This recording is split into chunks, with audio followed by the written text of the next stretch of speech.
Have you ever been curious about hypnosis and how it can help you change habits and patterns that are no longer serving you? We were too. In today's episode of SoulNet, we are excited to welcome special guest and registered clinical hypnotist Jessica Taylor. Join us for this fun episode as she shares about the process of hypnosis and takes us through a simple exercise in awareness that humbled us all.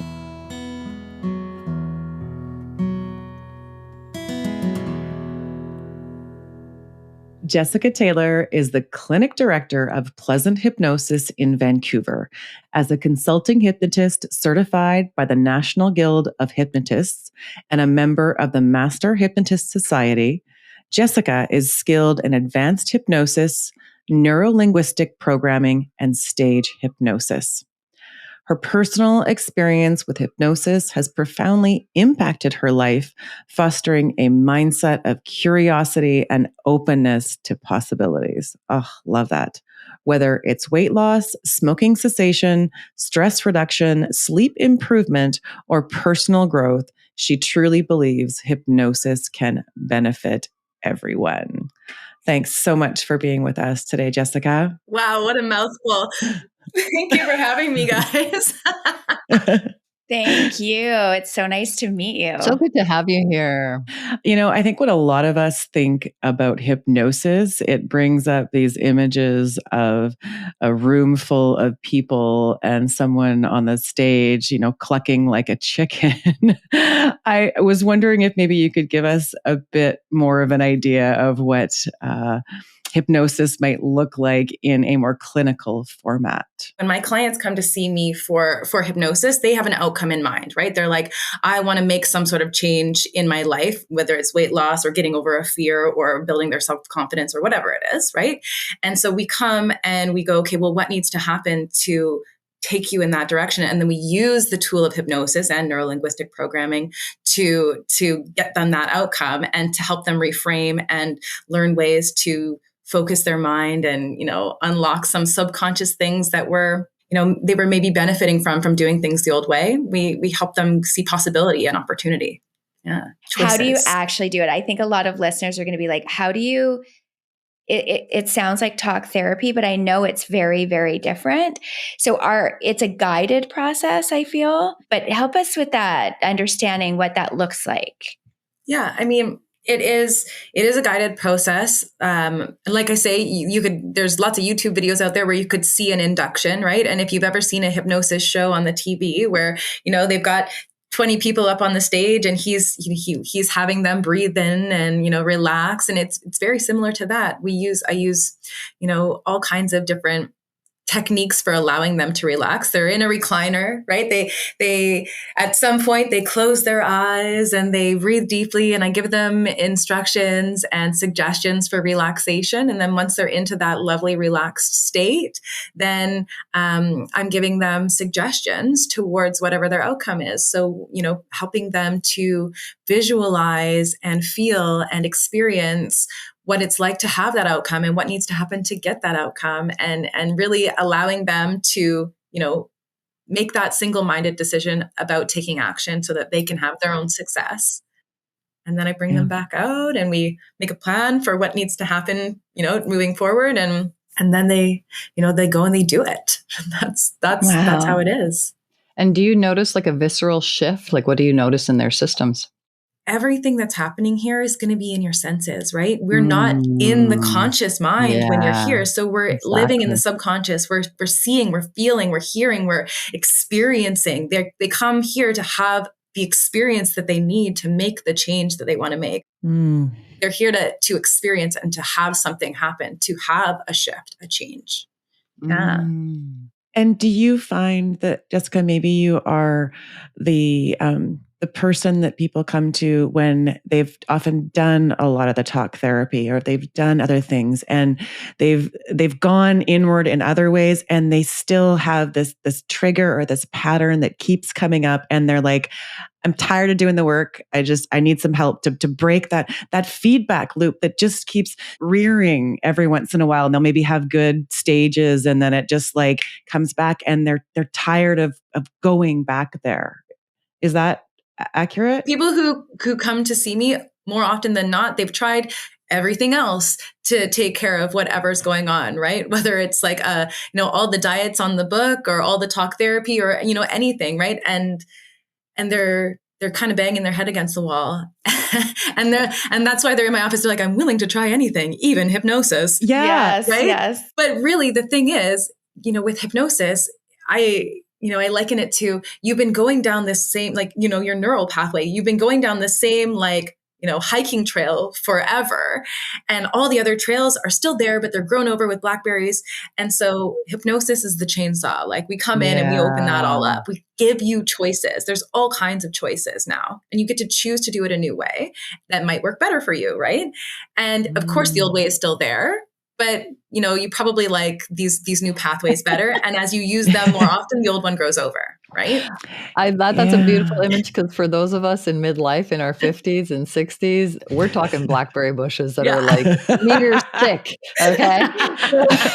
So I love this chainsaw analogy, because I have recently purchased a chainsaw, and I have gone to town on my property in Point Roberts. So this is like, now whenever I start chainsawing things, I'm going to be thinking about, I'm grooving new neural grooves. Ooh.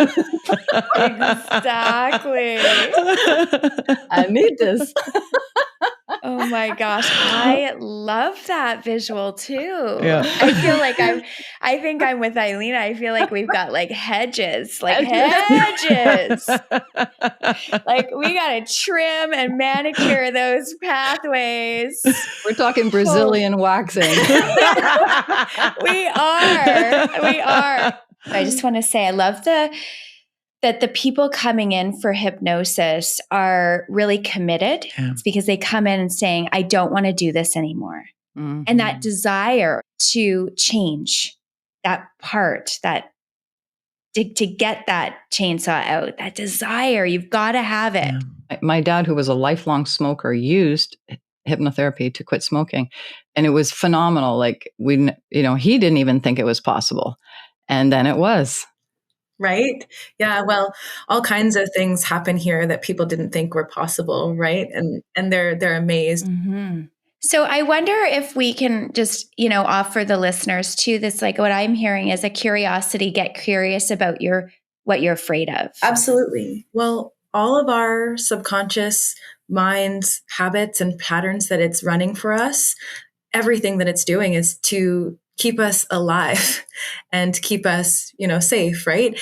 And so when it learns that if I do something a certain way, I was safe, right? Even if you learned it as a 4-year-old or a 7-year-old or a teenager or whatever, and you didn't die when you did that thing and it kept you safe. Well, your subconscious mind, for another reason it does things, is it conserves energy, right? Making new choices every single day takes a lot of energy. So let's just keep that old one and let's just keep running it because it kept you alive. But even if it's not functioning the way you want it to, right?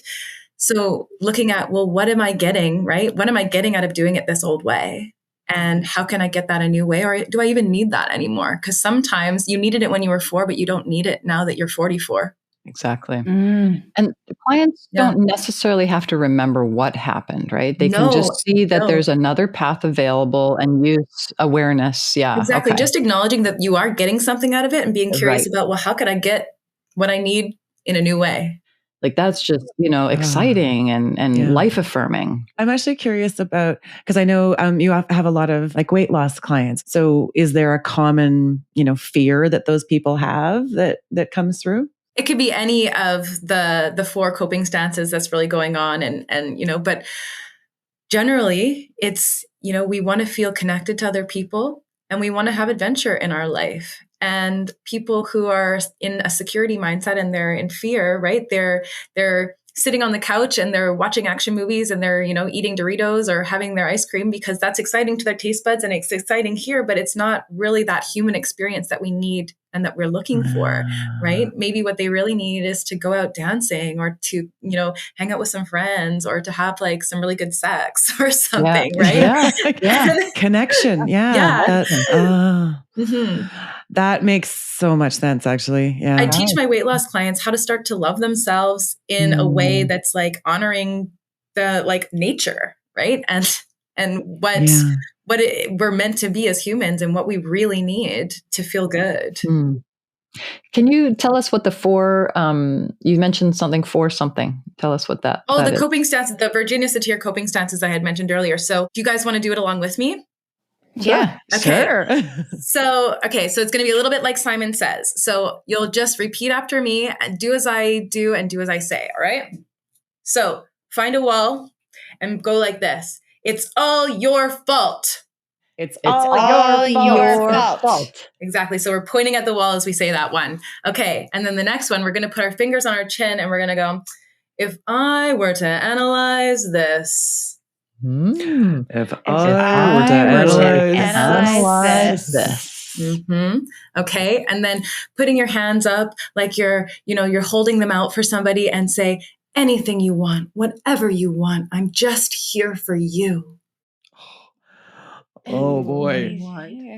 Anything you want. That's a hard one. Oh my God. We're trying to correct our people pleasers. It's like, oh no. For you. Are we talking about my previous 20-year marriage? Right? That one's a little uncomfortable for some people, right? Totally. And yet the three of us are service oriented. So we're like caregivers and servers, and none of us could do that one. Oh my gosh. Too close to home. Yeah. Totally. You got us vulnerable here, Jess. Wow. Okay. So clearly, yeah. Yeah. And then the final one, ladies, is we're just going to put our fingers in the air and stick out our tongue and go, we're fine with that. Yeah. Right? That's the dissociation survival technique. Nailed it. Right.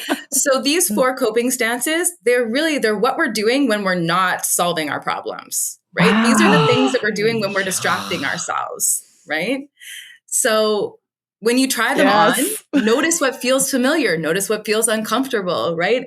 What have you been doing when the problems have been happening, right? Are you over there, like, sticking your tongue out and just like, head in the sand, ignoring things? Or are you trying to find the reason why it's happening? Are you blaming everyone, right? Are you being a martyr, and martyr. Yeah. All three of us. Martyr. So the story that goes along with all of those coping stances is that we're going to imagine that those 4 things we just tried on are actually 4 people, and those 4 people are standing in a boat. And that boat is in the middle of the ocean. And all of a sudden, the boat springs a leak. There's a hole in the bottom of the boat and water is coming in. They are sinking. Person number 1 goes, who put this hole in the boat? Right? Person number 2 goes, well, at the rate that the water is coming in, we're going to be sunk in 10.2 minutes. Person number 3 throws themselves overboard and they go, I'm going to sacrifice myself so that it doesn't sink quite so quickly. And then the 4th person's just hanging out at the back like, hey guys, look over here. There's a seagull. Right? Oh my God. Denial, delusion. Right? Yeah. Wait, we're not sinking. Look at the beautiful view. Exactly. Look over here. Look over here. Right? Meanwhile, while those people are doing all that stuff, the water level's rising, right? Like they're going down, right? Yep. And so what's the only thing that that you can really do in that situation? Grab a lifeboat. Plug the hole. Grab a lifeline. Plug the hole.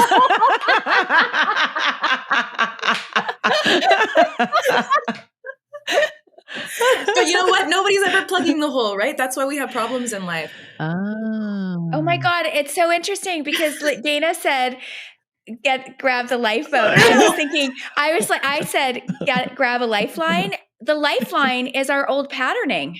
Yes. Yeah. We're grabbing onto what we know. But is it our lifeline?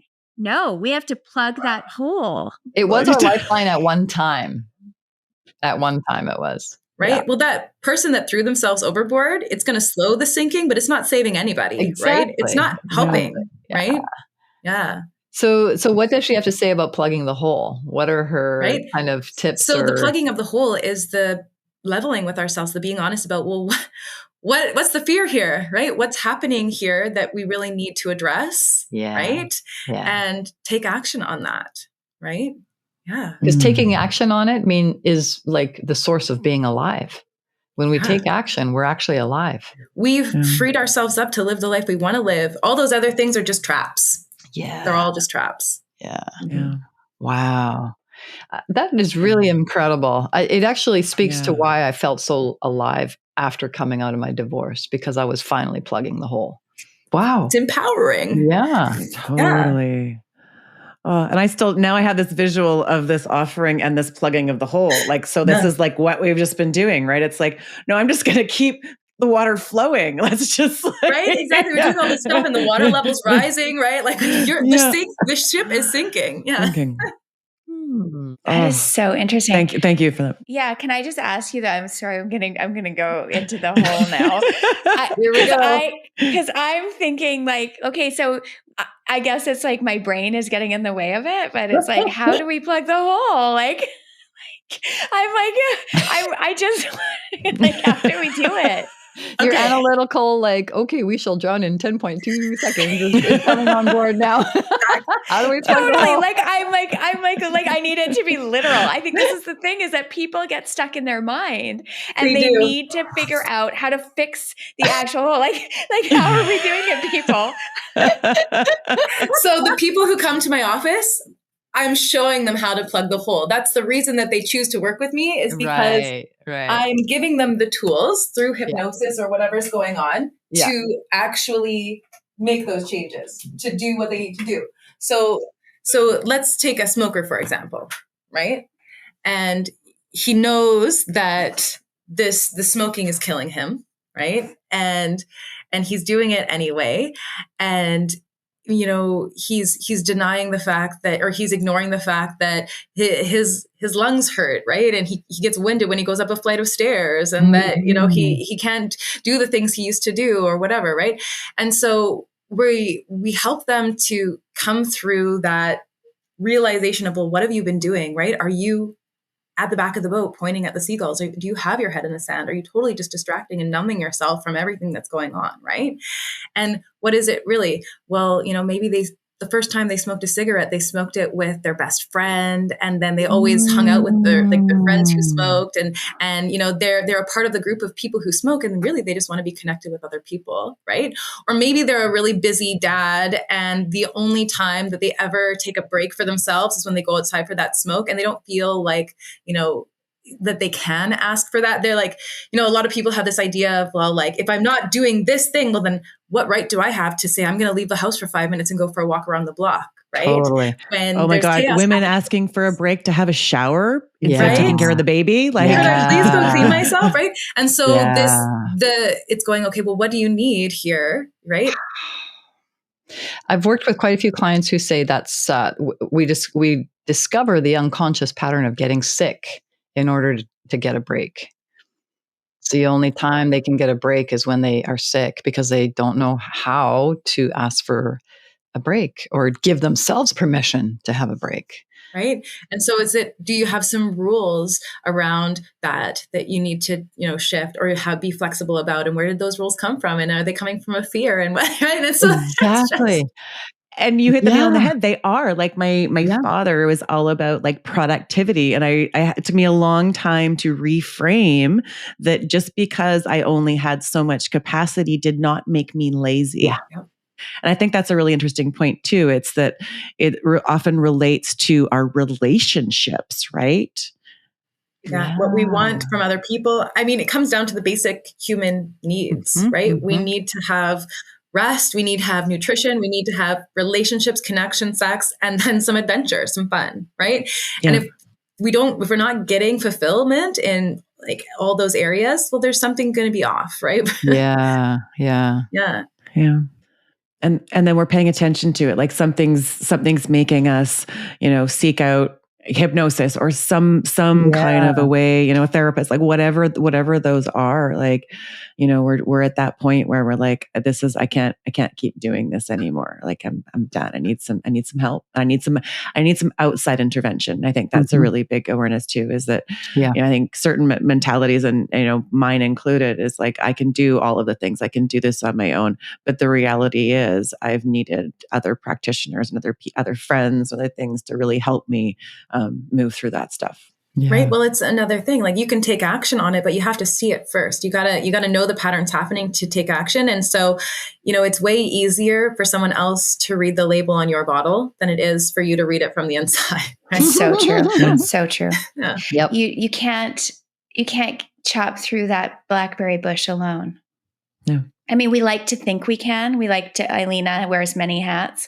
We like to think that if we hold that chainsaw, that we can do it all by ourselves. But I actually don't know if we can. Where'd the chainsaw come from, right? You have to get the tool. You need the resource, right? Otherwise, you're just ripping through them by hand, and that would be really painful. I agree. Right? Gosh. So hypnosis is that chainsaw. It's that tool, right? It's that thing that gets you there. Wow. So now, for those of you who did this at home, and for those of you here, now that you've done that, right? Now, just notice in life when you're doing one of those things and catch yourself. You can start to pattern interrupt yourselves and give yourself new choices. That's it. That's the magic right there. Yeah. So it's like, it's not about going back and unearthing all the trauma and getting all of the information. It's about planting a new seed on that path, carving a new trail. Yeah. And even before doing the new thing, seeing the new path, just seeing it first. Yeah. It's like, there's a light over there. There's a light over there. So that brings us back to focus, right? At the beginning here. So what are we focusing on? Where do we want to go? Right? We're noticing enough, or we're interrupting ourselves enough that we can choose to focus on the things that get us where we want to go. Amazing. And that's how we change our lives.